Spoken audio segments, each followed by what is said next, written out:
Nahmaduhu wa nasta'inuhu wa nastaghfiruh wa na'udzu billahi min shururi anfusina wa sayyiati a'malina.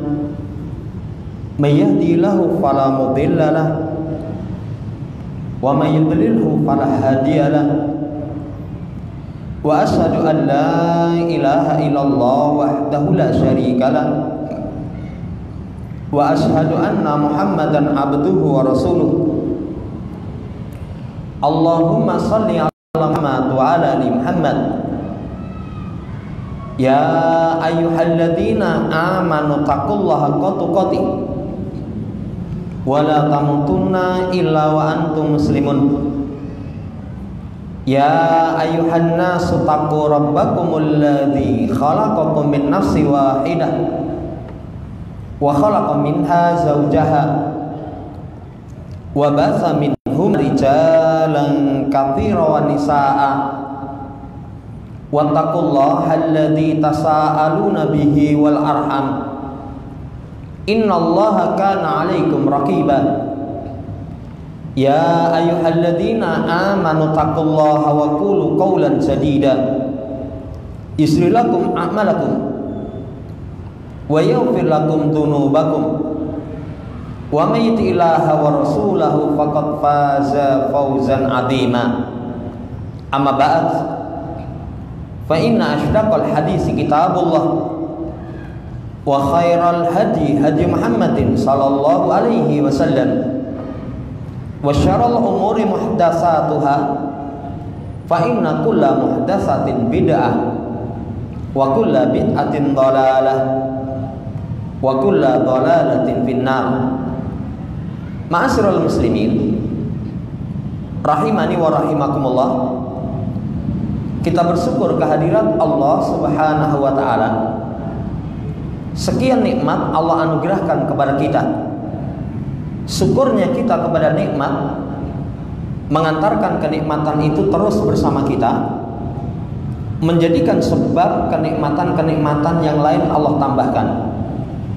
Salawat dan salam semoga terus senantiasa tercurah kepada junjungan Nabi kita Muhammad sallallahu alaihi wasallam, keluarganya, para sahabat, dan kepada segenap kaum muslimin yang menjadikan beliau sebagai panutan dalam mengarungi kehidupan dunia hingga datangnya yaumul qiyamah. Ma'asyiral muslimin rahimani wa rahimakumullah, melanjutkan pembacaan kitab Aqidatut Tauhid karya Dr. Shalih Fauzan hafizallahu taala. Masuk dalam pembahasan al-ibadah, maknaha syumuluha.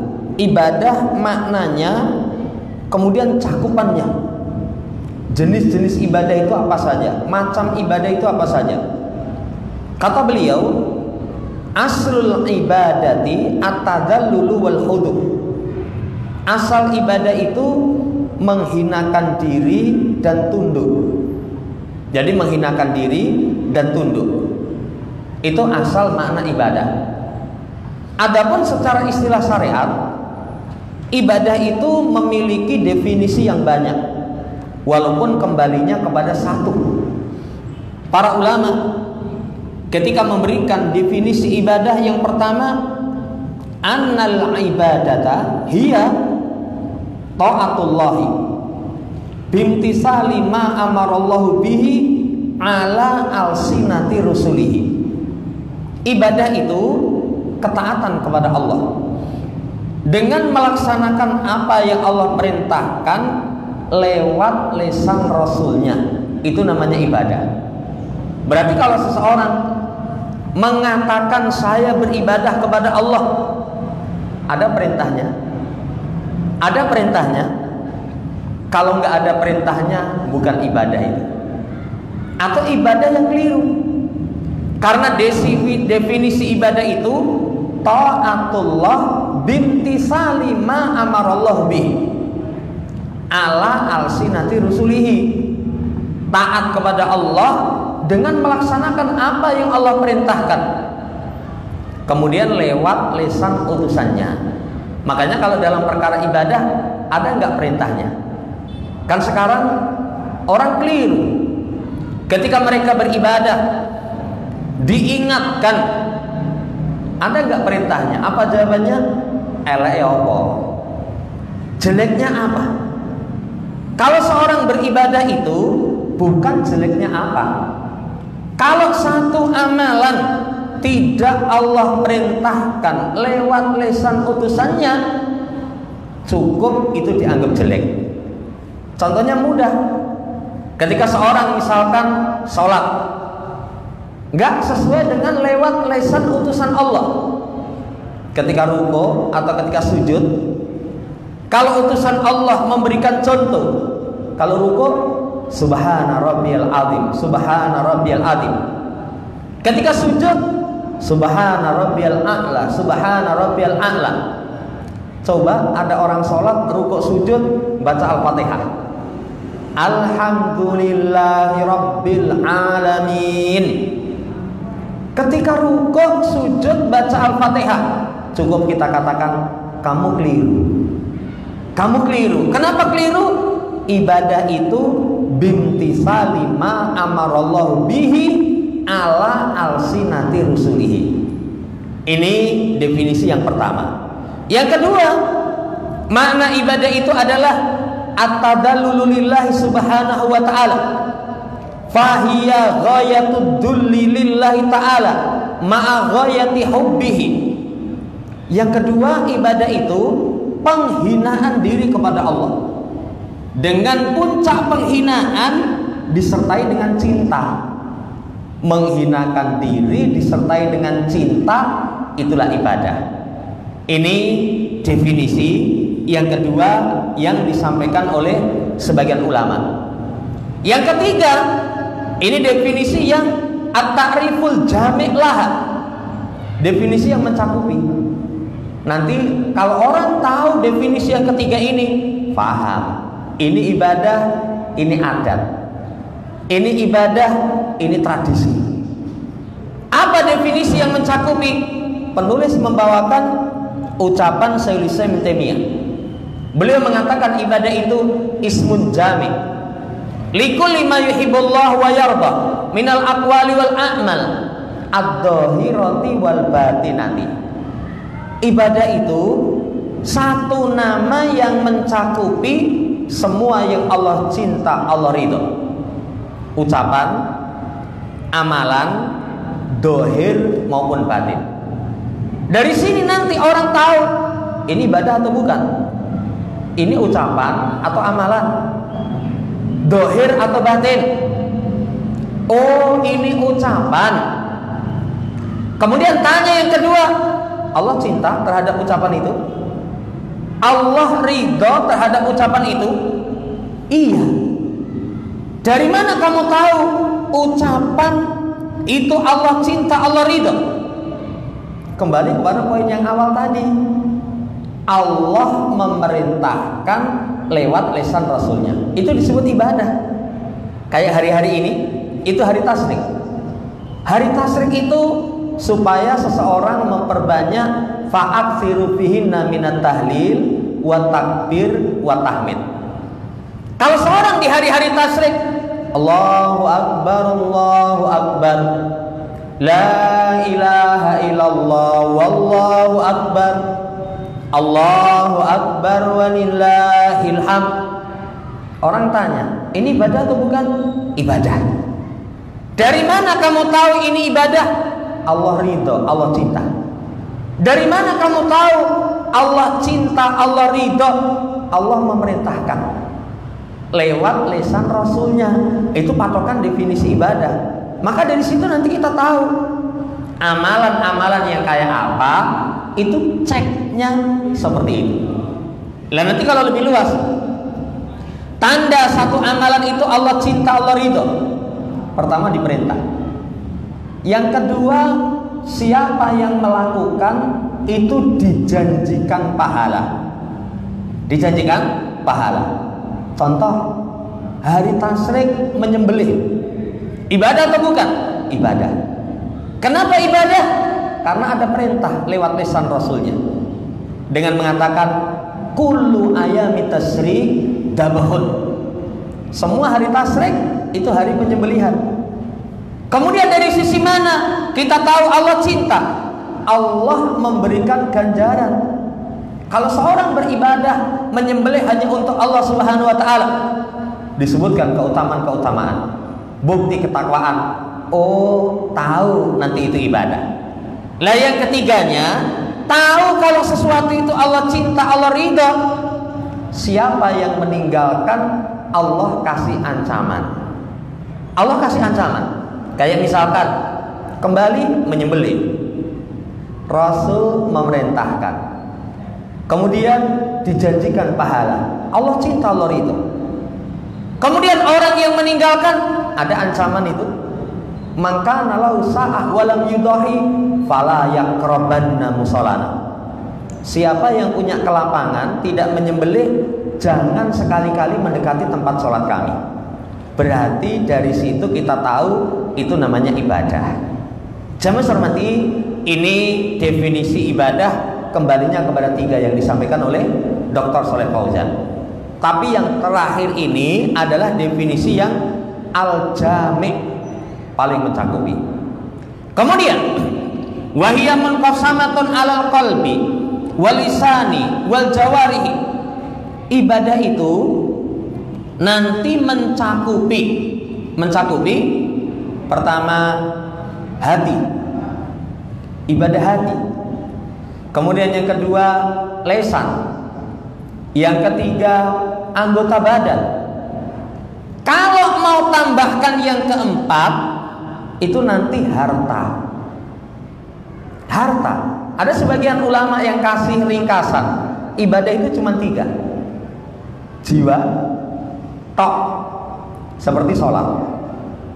Ada harta semata, seperti zakat. Orang zakat itu misalkan orangnya sakit, selama dia kaya, tetap dia wajib keluarkan. Nggak ada alasan kenapa bapak tidak mengeluarkan zakat emas. Kan emas bapak itu sudah mencapai, misalkan punya simpanan emas, ya 100 gram emas murni dimiliki 1 tahun. Nggak ada alasan itu, saya lagi sakit. Zakat ibadah harta. Ada nanti yang ketiga, ibadah itu yang mengumpulkan 2, jiwa dan harta. Kalau ibadah jiwa dan harta di bulan Dzulhijjah, haji. Haji itu ibadah yang tercakup antara jiwa dan harta. Makanya seorang yang berhaji syaratnya manis tata'a ilaihi sabila. Siapa yang mampu menempuh perjalanan ke sana, kemampuan fisik, kemampuan harta, kemampuan berkaitan dengan perizinan, itu baru dikatakan wajib. Kalau harta sangu, mangkat, mulai, biaya hidup di sana, kemudian biaya orang yang ditinggal. Kalau kemampuan fisik, ibadah haji itu kalau fisiknya lemah ya berat. Makanya bagi wanita jihad mereka itu haji. Kemampuan perizinan, kalau orang hartanya mampu, fisiknya kuat, tapi izinnya nggak bisa, nggak keluar visa haji, nggak wajib. Walaupun sekarang ada, kemarin itu berita orang naik haji, daftar tahun ini, berangkat tahun ini, tapi ternyata izinnya tidak resmi. Akhirnya begitu mau masuk ke Arafah, tertahan, nggak bisa masuk. Padahal rukun haji yang paling wajib wukuf di Arafah. Sampai ada kalimat haji ning ora haji. Loh kenapa? Nggak sah. Kembali, saudara yang saya hormati, pembagian jenis ibadah hati, lisan, anggota badan. Kalau mau tambahkan harta. Kalau ibadah berkaitan dengan hati, contohnya takut. Takut itu merupakan ibadah. Coba dikembalikan kepada kalimat awal tadi. Kapan kita ketahui takut itu ibadah? Allah cinta, Allah ridho. Dari mana kamu tahu Allah cinta, Allah ridho? 3 kan tadi. Ada perintah, ada ganjaran, ada ancaman. Kalau perintah, fala takhafuhum wa khafuni in kuntum mu'minin. Jangan kalian takut kepada mereka, takutlah kalian kepadaku. Jika kalian sebagai orang yang beriman, menunjukkan kepada kita khauf, ibadah. Itu ibadah hati. Kemudian harapan, itu juga ibadah. Dari mana kita tahu ibadah? Kembali lagi, cek 3 tadi. Allah cinta, Allah ridho. Apa tanda Allah cinta, Allah ridho? Disuruh, kasih ganjaran. Yang ketiganya ada ancaman. Kalau perintah roja, ya, faman kana yarju liqa'a rabbih falyamal amalan sholihan. Barang siapa yang berharap berjumpa dengan Allah, berjumpa dengan Allah, Allah ridhoi, dijemput malaikat yang membawa rahmat, itu menunjukkan roja itu amalan hati. Cinta, walladzina amanu asyaddu hubbalillah, orang yang beriman amat sangat cintanya. Cinta berarti ibadah. Tawakal, pengharapan, kekhawatiran, semuanya itu ibadatun qalbiyah, ibadah hati. Ibadah hati. Jamaah hormati, ibadah hati itu pahalanya luar biasa. Bahkan nanti kalau orang pengen mendapatkan pahala yang besar, itu nanti kan ada 5 patokan. Kalau pengen mendapatkan pahala yang besar itu, dalam beribadah perhatikan 5. 1, keikhlasan. Ikhlas itu amalan hati. Orang yang ikhlas, amalan kecil tu'addimuhu niyah, menjadi besar. Yang kedua, jenis amal. Amalan hati lebih besar dibandingkan dengan amalan jawarih. Yang ketiga, perhatikan tempat. Kita sholat di Masjid Al-Haram dengan masjid kita, walaupun podo masjid jami, tapi di Masjid Nabawi sama Masjid Al-Haram sama Masjid Al-Aqsa lebih besar di sana. Lebih besar di sana. Yang keempat, kemaslahatan amal. Amal itu semakin besar maslahatnya, semakin besar pahalanya. Makanya menuntut ilmu itu termasuk seutama-utama amal. Kenapa? Maslahatnya lebih besar. Yang terakhir itu waktu. Bulan Dzulhijjah, bulan mulia. Wah, masya Allah.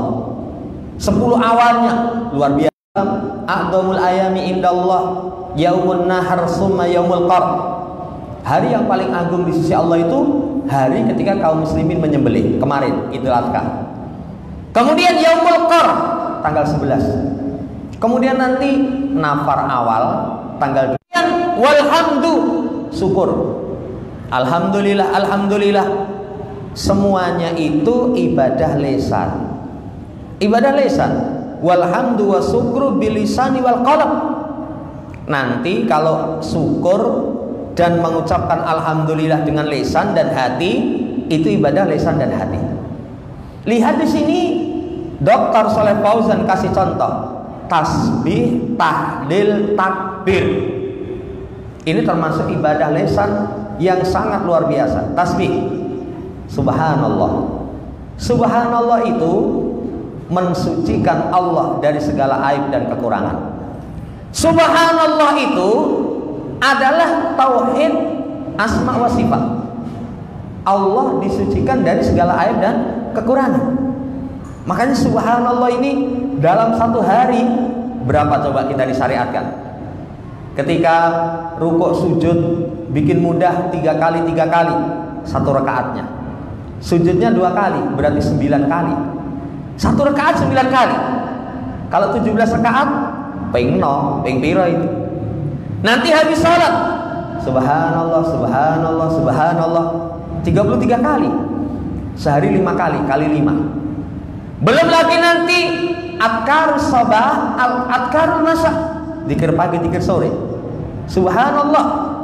Nanti ada subhanallah adada khalqi, subhanallah ridha nafsi, subhanallah zinata arsi, subhanallah madada kalimati. Ada disunahkan membaca pagi 100 kali subhanallah bihamdi, subhanallah bihamdi. Makanya luar biasa. Ini ibadah lisan. Yang orang ketika membaca subhanallah itu subhanallah tamlaul mizan. Nanti pahalanya memenuhi timbangan di akhirat. Memenuhi timbangan di akhirat. Ini zikir dengan lisan. Kemudian tahlil. La ilaha illallah, la ilaha illallah. Berapa kali kita baca? Satu hari luar biasa. Ketika sholat kita baca asyhadu an la ilaha illallah wahdahu la syarikalah. Selesai sholat yang wajib, la ilaha illallah wahdahu la syarikalah, lahul mulku wa lahul hamdu wa huwa ala kulli syai'in qadir. Pagi sore ada zikir la ilaha illallah. Bahkan kemarin hari Arafah, khairud doa yaumi Arafah. Sebaik-baik doa itu doa di hari Arafah. Dan ucapan yang aku dan para nabi sebelum ucapkan la ilaha illallah wahdahu la syarikalah, lahul mulku wa lahul hamdu wa huwa ala kulli syai'in qadir. La ilaha illallah itu sangat istimewa. Makanya kalau orang mampu membiasakan lisan la ilaha illallah, apalagi ketika sakaratul maut, kalimat terakhir la ilaha illallah, man kana akhiru kalami la ilaha illallah dakhalal jannah. Dakhalal jannah. La ilaha illallah itu dzikir yang luar biasa. Sampai nanti diterangkan dalam riwayat hadis bitaqah, hadis kartu. Kan dikisahkan ada seorang dihadapkan kepada Allah dengan 99 catatan amal buruk. Satu lembarnya itu sejauh mata memandang. Wah, dosa itu berarti kan banyak sekali. Kemudian ada satu kartu bertuliskan la ilaha illallah. Begitu ditimbang, malat bihinna la ilaha illallah. Masih antep la ilaha illallah. Makanya la ilaha illallah itu pemberat timbangan amal. Lisan kita biasakan Allahu Akbar. Jangan tanya kalau seorang apa sih istimewanya Allahu Akbar. Keistimewaan Allahu Akbar itu satu jawaban sudah cukup. Apa itu? Sholat. Sholat itu ibadah badan yang paling istimewa. Sholat itu ibadah yang sangat Allah cintai. Makanya awal sholat itu disyariatkan sehari 50 kali. Baru akhirnya menjadi 5, tapi ditulis melakukan 50. Sholat, coba apa yang Rasul tuntunkan ketika orang mau sholat pertama kali dibaca? Pertama kali dibaca Allahu Akbar. Allahu Akbar. Pengen tahu agungnya Allahu Akbar? Cukup itu. Belum lagi nanti setiap hari coba Allahu Akbar. Kita sholat perpindahan Allahu Akbar, sami Allahu liman hamidah, Allahu Akbar, Allahu Akbar. Menara masjid, apa yang dikumandangkan setiap hari itu? Allahu Akbar, Allahu Akbar. Apalagi hari tasyrik. Hari tasyrik itu ada dzikir yang mutlak, ada yang muqayyad.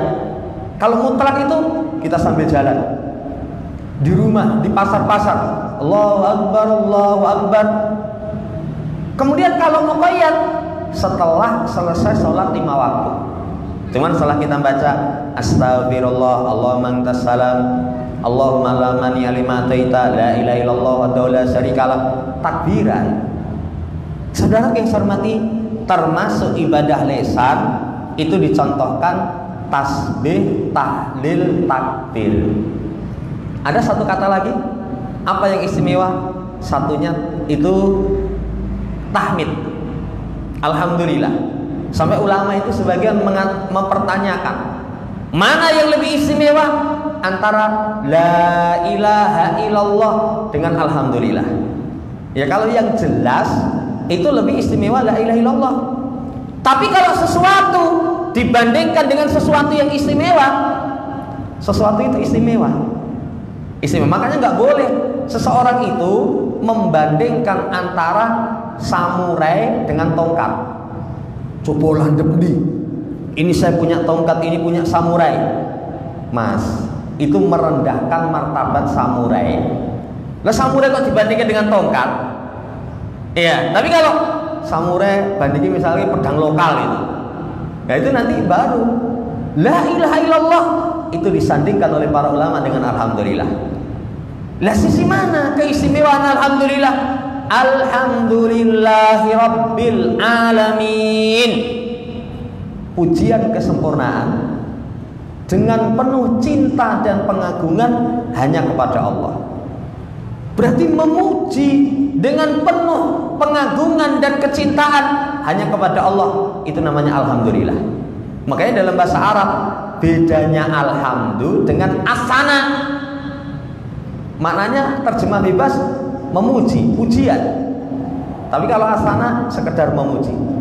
Tidak ada pengagungan, tidak ada cinta. Tapi kalau kita alhamdulillah, Allah kita agungkan. Allah kita cintai.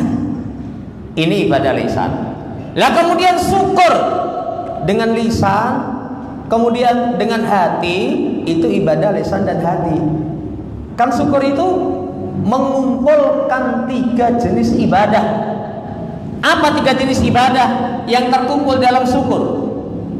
Lisan, hati, anggota badan. Kalau mau tambahkan lagi, harta. Makanya orang yang bersyukur itu, ketika seseorang mendatangkan 5 hal tatkala datang nikmat, itu syukur. Apa 5 itu? Pertama, dia puji sang pemberi nikmat. Ciri orang yang bersyukur, pripun kabarnya mas? Alhamdulillah. Tapi kalau pripun kabarnya, pahit. Itu bukan syukur. Orang yang bersyukur itu memuji sang pemberi nikmat, ibadah lisan. Kemudian yang kedua, orang yang bersyukur itu menyandarkan nikmat pemberian Allah. Hada min fadli Rabbi, ini karunia dari Tuhanku. Berarti orang yang bersyukur, Bapak Ibu, itu dalam hatinya meyakini pemberian Allah, kenikmatan itu. Dia berlepas diri dari hauli wala quwwah, kemampuan. Ibadah hati itu. Ketiga, dipakai taat. Keempat, tidak maksiat. Kelima, cinta kepada Allah. Syukur itu mencakupi lisan, hati, anggota badan. Tadi kita sampaikan kalau mau tambahkan harta. Ada ayat misalkan fa'amma bini'mati rabbika fahaddits. Terhadap nikmat Tuhanmu maka bicarakanlah. Membicarakan nikmat itu bukan pamer, hanya pamer. Kan sekarang orang membicarakan nikmat itu cuma pamer. Sarapan, alhamdulillah lur, tong sange empuk, krenyes, bumbune ngresep. Dipamerke. Orang yang tidak mampu bisa muncul hasad. Orang yang tidak mampu nanti bisa muncul celaan. Makanya hati-hati, termasuk musibah di masa sekarang itu fitnah terbesar itu riya. Kemarin aja korban, orang bisa beli sapi yang bagus, foto. Beli kambing yang besar itu, foto. Ya, setelah itu dipamerke. Alhamdulillah, terima sembelihanku ya Allah. Lampu pamerke ngono. Orang tidak sadar. Nanti kadang muncul komentar, dia tersinggung itu. Kijane wedhuse sing kiwa apa sing tengen itu. Ya kena si jini wedhus, si jini wong no. Tapi kalimat seperti itu lah kamu pamerkan kok. Kalau orang yang beriman, sembelihannya hanya untuk Allah Subhanahu wa taala. Ini jamin hormati pembagian jenis ibadah, ada hati, ada lisan. Kemudian dikasih contoh yang lain, as-salatu waz-zakatu wal hajju wal jihadu ibadatun badaniyatun qalbiyatun. Kalau mau tambahkan maliyatun, salat ibadah badan. Bahkan salat ini kata para ulama, afdholul ibadatil badaniyati as-salah. Seagung-agung ibadah badan salat. Makanya Rasul itu ibadah paling beliau cintai salat. Bahkan kata beliau, arihna biha, kami dibikin santai dengan salat. Kalau kita masih jauh ya, kita salat itu arihna minha, kapan leren salat. Padahal kalau orang laki-laki leren salat itu kapan? Mati. Ya, baru leren, pengen mati. Rasul kami dibikin santai. Jadi hiburan Nabi itu sholat. Hiburan Nabi itu sholat. Kalau orang sekarang rupamu besengut, iki kurang piknik le katanya. Padahal kalau orang yang beriman, rupamu besengut itu sholatmu kurang apik. Ini sholat, ibadah badan.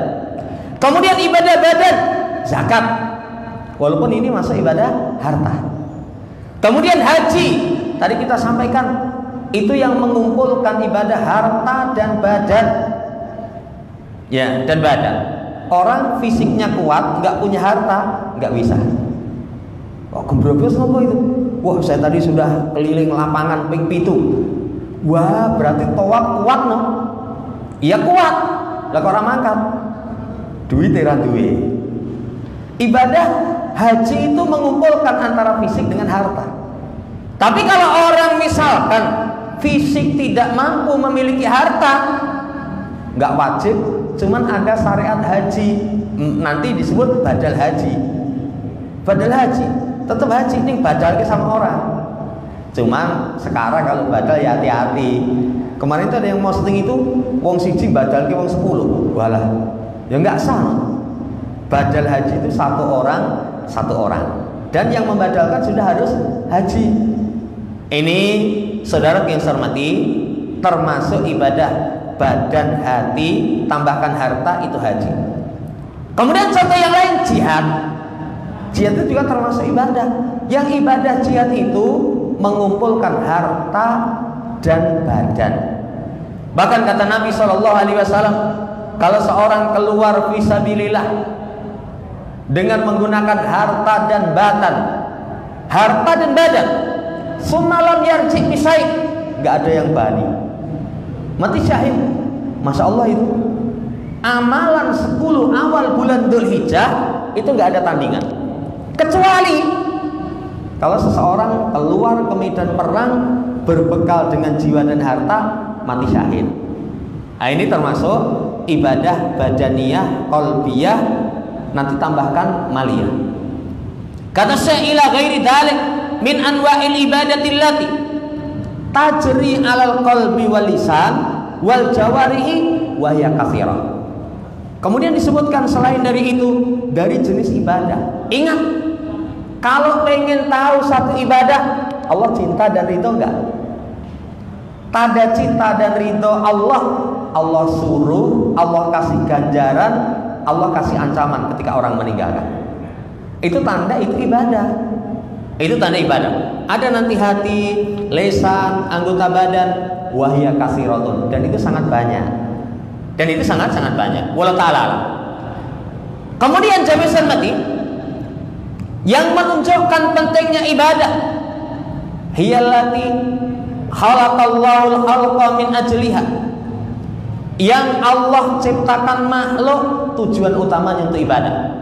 Kata Allah, wa ma khalaqtul jinna wal insa illa liya'budun ma uridu minhum min rizqin wa ma uridu ayyutimun innallahu war-razzaq dzul quwwatil matin.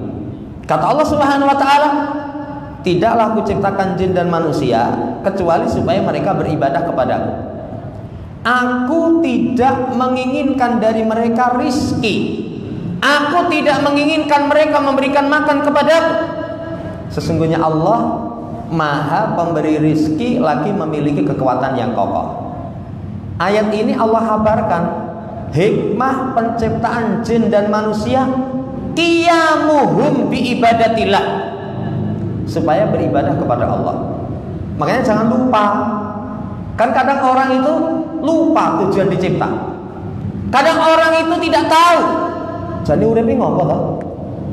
Orang kadang tahunya urip itu tangi turu, madang, bar madang nyambut gawe, mulih nyambut gawe kesel madang neh, bar madang neh kuareken keturon. Bar turu tangi, waduh, luwe neh madang. Seakan-akan hidup itu enggak lepas dari madang, kerja, turu, keri dewe, turu ora tangi-tangi. Mati. Enggak seperti itu. Allah ciptakan jin dan manusia liya'buduni, supaya mereka beribadah kepadaku. Supaya mereka beribadah kepadaku, menunjukkan tujuan sangat istimewa Allah ciptakan kita untuk ibadah. Maka dari situ, kalau seorang sadar, oh saya Allah ciptakan untuk ibadah, kebaikan luar biasa. Orang itu kalau cita-citanya akhirat, Siapa yang cita-citanya akhirat, nanti Allah akan cukupi kebutuhannya. Allah akan berikan kaya hati. Dunia akan datang dipaksa, akhirat akan dia pegang. Kalau cita-citanya ibadah, dunia akhirat kecekel. Tapi kalau cita-citanya dunia itu dapatnya cuma yang dijatah, di akhirat gak dapat apa-apa. Hatinya senantiasa fakir, merasa kurang. Wes rekoso ini. Ini hikmah diciptakan jin dan manusia beribadah kepada Allah. Wallahu ghaniyun an ibadatihim. Ini kalimat yang kedua ini diperhatikan. Allah tidak butuh ibadah kita. Wa innama hum al-muhtajuna ilaiha al-faqru al-lifakrihim ilallah azza wa jalla. Mereka itu yang butuh kepada Allah. Mereka butuh ibadah. Kalau ini kita paham, Allah nggak butuh. Makanya kata Allah, saya tidak menginginkan dari mereka makan, tapi aku yang kasih makan. Coba kalau Allah memerintahkan ibadah mengeluarkan harta, kemaslahatannya kepada siapa? Kepada kita. Kemarin ada perintah ibadah harta, menyembelih. Apa perintah ketika seorang menyembelih? Menyembelih itu pilih yang gemuk, besar, jantan, gagah dari binatang ternak. Tapi kata Allah, fakulu ma badalakum, makan yang lezat. Nanti nggak akan terbang ke langit. Makanya dalam ayat lan yanalallahu luhumuha wala dima'uha walakin yanalu taqwa minkum. Yang sampai kepada Allah bukan darah, bukan hartanya, bukan dagingnya. Orang itu kalau korban, dagingnya kita makan, kita bagikan. Darahnya gua, karena darah itu haram. Kalau orang awam kan darah sapi itu dituadai, setelah itu nanti dicetak, cetakan budir itu. Setelah itu nanti digoreng. Wah, komentari geteh mbok pangan, wah inu gurih, haram, enggak boleh. Walakin yanalu taqwa minkum, yang sampai kepada Allah itu ketakwaan. Allah enggak butuh. Tapi ketakwaan kita kepada Allah, itu yang Allah perintahkan. Demikian pula Allah perintahkan ibadah, kita butuh ibadah. Kalau ini tertancap dalam diri kita, 2 poin coba. 1, hikmah diciptakan kita untuk ibadah. Yang kedua, Allah nggak butuh ibadah kita butuh ibadah. Orang kalau butuh nunggu apa nyari? Orang kalau butuh itu nyari. Lah orang butuh kok nunggu? Ya dicela. Assalamualaikum, Le. Apa? Renio. Lah ngopo? Aku perlu sama kamu. Apa jawaban orang yang di seberang sana? Sing butuh sopo? Ngakon moro. Orang kalau butuh mencari kesadaran innamahumul muhtajuna ilaiha li fakrihim ilallah azza wa jalla. Mereka butuh kepada ibadah karena butuhnya kepada Allah, dia akan cari. Makanya orang yang baik, faida farokta fangsob, selesai urusan pindah urusan yang lain. Kayak kemarin itu, kita yang nggak haji 10 awal bulan Dzulhijjah ada puasa, ada zikir, ada amal soleh. Kemudian tanggal 10 hari raya, setelah itu menyembelih, hari tasyrik zikir. Selesai hari tasyrik, pindah ibadah yang lain. Ya, kalau bahasanya orang Bali, setelan pabrik. Ya kembali kepada amalan harian, baca Quran, zikir dan yang lainnya. Ini saudara yang saya hormati kandungan ayat. Kemudian yang ketiga sekarang, fayabudunahu ala wafqi syariatihi. Hendaknya dia sembah Allah sesuai dengan syariatnya. Karena ibadah itu adalah melaksanakan perintah Allah sesuai dengan apa yang Allah perintahkan. Ta'atullah, tadi loh definisinya. Ta'atullah bintisali ma amarallah bi ala alsinati rusulihi. Ala alsinati rusulihi. Taat kepada Allah dengan sesuai apa yang Allah perintahkan lewat lisan Rasulnya. Berarti dalam beribadah harus mencocoki tuntunan. Termasuk pelajaran dari bulan Dzulhijjah itu pentingnya ittiba. Orang mau haji, belajar manasik. Kalau orang haji nggak sesuai dengan manasiknya Rasul, nggak diterima. Orang mau korban, ngikuti tuntunan Rasul itu. Ya, misalkan orang kalau tuntunan Nabi min bahimatil an'am, binatang ternak.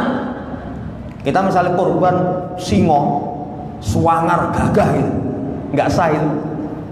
Tidak sah. Kenapa? Karena menyelisih petunjuk Nabi SAW. Ini catatan yang ketiga. Faman aba ayyabudallah fahuwa mustakbir. Wa man abadahu wa abada ma'hu ghairahu fahuwa musyrik. Siapa yang tidak mau beribadah kepada Allah, sombong. Contoh orang yang sombong, Fir'aun misalkan, itu orang yang sombong. Contohnya mereka nggak mau beribadah kepada Allah, sombong. Tapi siapa yang beribadah kepada Allah dan beribadah selainnya, musyrik. Waktunya sholat, tapi giliran ada acara kasih sajen kepada pedanyangan, itu bukan muslim, itu musyrik. Itu orang-orang musyrik. Nyembah Allah, menyembah bersamanya. Wa man abada wahdah bi ghairi masyara'a fa huwa mubtadi'. Siapa yang nyembah Allah tapi nggak sesuai dengan syariat, ahli bid'ah. Ahli bid'ah itu senengi gawe-gawe. Makanya ya, wasyarrul umur muhdatsatuha wa kullu muhdatsatin bid'ah. Sejelek-jelek perkara itu yang diada-adakan. Kalau orang beribadah tidak sesuai dengan apa yang Allah syariatkan, mubtadi'un, ahli bid'ah. Tapi waman abadah wahdah bima syara'a fawal mu'min muwahhid. Siapa yang beribadah kepada Allah semata sesuai dengan syariat, mukmin muwahhid. Ini penjelasan dari beliau. Selesai untuk poin yang awal. Kemudian anwa'ul ibadati wa syumuluha, jenis ibadah dan kecakupannya. Ibadah itu sangat banyak, mencakup semua jenis ketaatan yang nampak, lisan dan jawari, yang muncul dari hati, seperti zikir, tasbih, tahlil, baca Quran, sholat, zakat, puasa, jihad, amar ma'ruf nahi mungkar, berbuat baik kepada kerabat, kepada anak yatim, kepada orang miskin, kepada ibnu sabil. Wa kadzalika, demikian pula cinta Allah dan Rasul. Itu ibadah. Cuman kalau cinta kepada Rasul, mahabbatun lillah, cintanya karena Allah. Kalau mahabbatun ma Allah, syirik. Cintanya kepada Rasul tandingan cinta kepada Allah, mengalahkan cinta kepada Allah, itu cinta yang syirik. Itu cinta yang syirik. Demikian pula takut, inabah. Inabah itu taubat ditambahkan dengan semangat ibadah. Kemudian ikhlas, mengikhlaskan agama hanya kepada Allah. Sabar kepada hukum Allah, ridho terhadap ketetapan Allah. Kemudian tawakal, kemudian mengharapkan rahmat Allah, takut akan adabnya. Fahiya syamilatun likulli tasarrufatil mu'min, mencakup semua apa yang dilakukan oleh tindakan orang yang beriman. Tindakan orang yang beriman. Jadi semua perilaku orang yang beriman itu bisa bernilai ibadah, dengan catatan idana wabiha al-qurbata au mayu'inu alaiha. Kalau diniatkan kurban, contoh makan. Kenapa makan? Lituqawi ala ta'ah, supaya nanti ketaatan kuat. Itu ibadah itu. Contoh yang lain, tidur. Lho mas, jam 11 malah ngelekar turu ini. Saya niatkan qailulah. Itu ibadah itu. Itu ibadah. Atau yu'inu alaiha, atau yang membantu atas itu. Wah, nyangkut menyambut gawe lah. Ya, ini kan masih 2 hari. Saya kemarin tuh belum punya uang untuk beli korban. Saya pengen korban, nyangkut ibadah, nyangkut nyambut gawe. yu'inu ala ta'ah. Saya beli soto wedhus. Kan kalau kambing itu biasanya hari-hari kayak gini sudah mulai anjlok. Kemarin itu ada postingan, biasanya kambing harga 1.700.000 itu wis digelok 1.200.000. Karena kalau sudah begini kan kebanyakan sudah mulai nggak beli. Ini misalkan kita nyambut gawe nyengkut gitu, ben kecukup, wah masih ada 2 hari, itu termasuk kurban. Makanya jamaah hormati, jadi makan, minum, jual beli, mencari rizki, nikah, semuanya itu ibadah kalau niatannya baik menjadi ibadah. Berarti ibadah itu satu. Kalau bahasanya orang ibadah murni itu harus terpenuhi 2 syarat. Satu, abadahu wahdah, dia sembah Allah semata, ikhlas. Yang kedua, bima syara'a, sesuai dengan tuntunan syariat. Itu kalau ibadah orang katakan mahdoh, murni. Tapi yang kedua, amalan-amalan duniawi bisa menjadi ibadah, syaratnya cuma satu, niat. Niatnya baik karena Allah Subhanahu wa taala, nanti bisa menjadi ibadah. Nanti bisa menjadi ibadah. Makanya orang punya ilmu itu setiap langkah kaki, semua pergerakan itu bisa berpahala. Bisa berpahala orang punya ilmu. Lah orang punya ilmu itu tidurnya orang yang berilmu ganjaran enggak? Contohnya tadi qailula, contohnya barisa mapan, walaupun digerenengi ya barisa turu motolaron katanya. Tapi orang ba'da isya tidur karena nggak ada urusan, itu berpahala. Dengan niatkan, oh tuntunan Nabi setelah isya tidur. Ini masya Allah. Yusabu alaiha walaisatil ibadatu qasiratan ala sya'airil ma'rufah. Diberi pahala dan ibadah itu tidak terbatas kepada syiar yang ma'ruf. Berarti 2 ya. Kalau ibadah dalam artian murni harus ikhlas, harus nyontoh Rasul. Tapi kalau ibadah yang itu pahalanya dinilai ibadah, semua perkara duniawi bisa bernilai ibadah kalau niatnya tadi diniatkan lituqawi ala ta'at atau diniatkan untuk kurban. Makan, wah saya makannya sing sehat supaya nanti badan sehat bisa ibadah, itu bisa bernilai pahala. Ini dulu, insya Allah di pertemuan seterusnya nanti masuk pada pemahaman keliru tentang pembatasan ibadah. Wallahu ta'ala alam.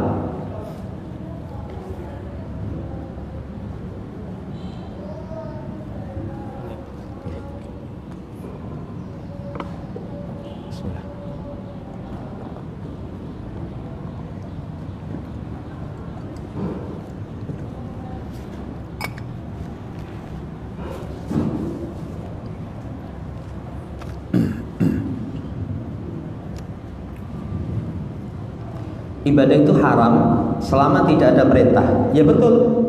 Makanya nanti ada kaidah al aslu fil ibadati litahrim illa madalat dalilu ala khilafihi.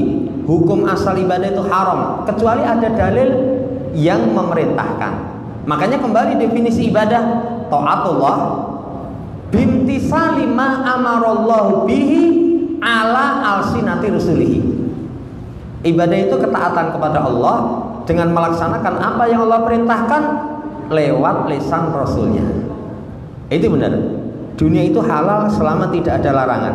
Nanti kalau bahasa usulnya bukan dunia, tapi ya al-adat, al-aslu fil adati lil ibahah. Hukum asal tradisi itu boleh selama tidak ada larangan. Makanya kalau tradisi itu misalkan orang makan di tempat kita, tradisi ini dengan ngombe teh, itu boleh-boleh saja. Kalau seseorang melarang, mana larangannya? Nggak ada. Tradisi masyarakat kita setelah sholat hari raya Idul Fitri silaturahmi boleh-boleh saja. Ya, larangannya kalau kita larang, oh misalkan lah kamu salaman dengan lawan jenis, itu yang tidak boleh. Wallahu ta'ala alam. Ini kaidah usul. Wallahu ta'ala alam.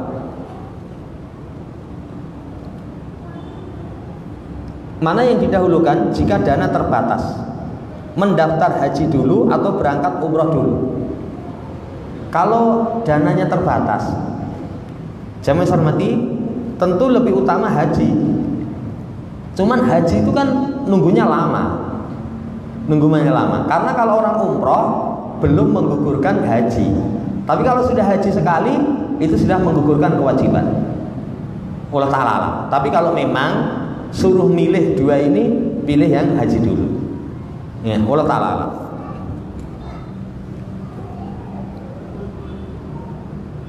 Apakah bisa membadalkan Quran atas nama orang yang sudah meninggal? Apa ini maksudnya? Kalau maksudnya misalkan wakaf Quran. Oh, kurban atas nama orang yang meninggal, itu kebolehannya hanya dua. Satu, wasiat. Yang kedua, diikutkan keumuman doa menyembelih. Wasiat itu misalkan bapak bulan Dzulqa'dah sakit, tapi punya harta yang banyak, itu ambil tabungan bapak 4 juta. Enggak apa-apa, itu wedhus kurban. Allah takdirkan belum disembelih bapak mati, itu boleh. Yang kedua, diikutkan secara umum. Secara umum itu, ya Allah terima dariku dan keluargaku. Keluargaku ada yang mati, itu mencakup di situ boleh. Tapi kalau disebutkan secara khusus, ini tidak ada contoh. Makanya saya lebih condong tidak dilakukan. Allah Ta'ala.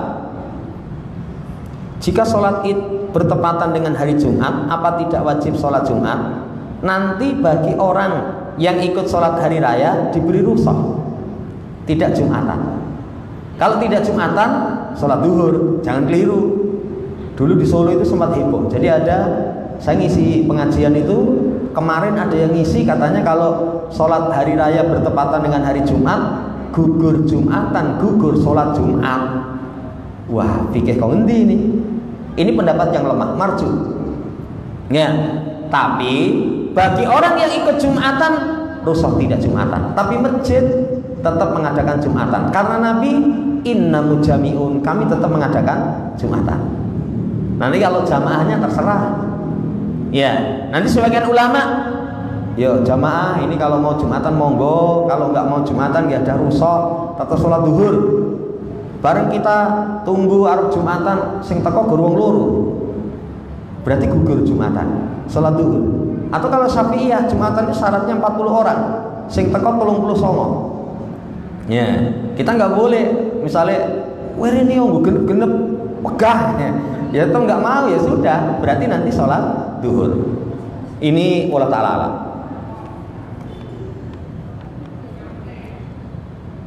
Apakah ada derajat zikir yang dianjurkan? Kalau ada derajat zikir yang tertinggi apa? Tadi sudah kita sebutkan. Termasuk zikir utama itu Subhanallah, walhamdulillah, la ilaha illallah, Allahu akbar. Itu termasuk zikir yang utama. Nah, itu zikir yang utama itu seperti itu. Ini disemangati ya, kalau seseorang membaca zikir yang seperti itu. Cuma nanti kaidahnya, zikir itu jenisnya paling utama. Tapi tempat tertentu itu nanti dengan zikir tertentu. Contoh selesai salam, kalau ditanya apa zikir paling utama setelah salam, astagfirullah, astagfirullah. Itu istighfar. Itu zikir paling utama. Kalau orang zikir mendengarkan adzan, apa paling utama? Menirukan bacaan muadzin. Tadi nanti ada kondisi tertentu itu yang disyariatkan. Tapi kalau lebih umum, bacaan zikir yang utama itu tadi, la ilaha illallah, subhanallah, alhamdulillah, Allahu akbar. Nanti kalau digabungkan satu kalimat, subhanallah walhamdulillah wala ilaha illallah wallahu akbar walillahil hamd. Itu zikir yang paling utama. Wallahu ta'ala alam. Ini dulu yang bisa kita sampaikan. Mohon maaf mungkin agak maju dan berakhir sebelum selesai. Ini tadi ada perlu mendadak. Jadi saya minta kok nanti sampai jam 11-an, tetap nggak bisa. Ya, demikian. Subhanakallahumma rabbana bihamdika, asyhadu an la ilaha illa anta, astaghfiruka wa atubu ilaik. Assalamualaikum warahmatullahi wabarakatuh.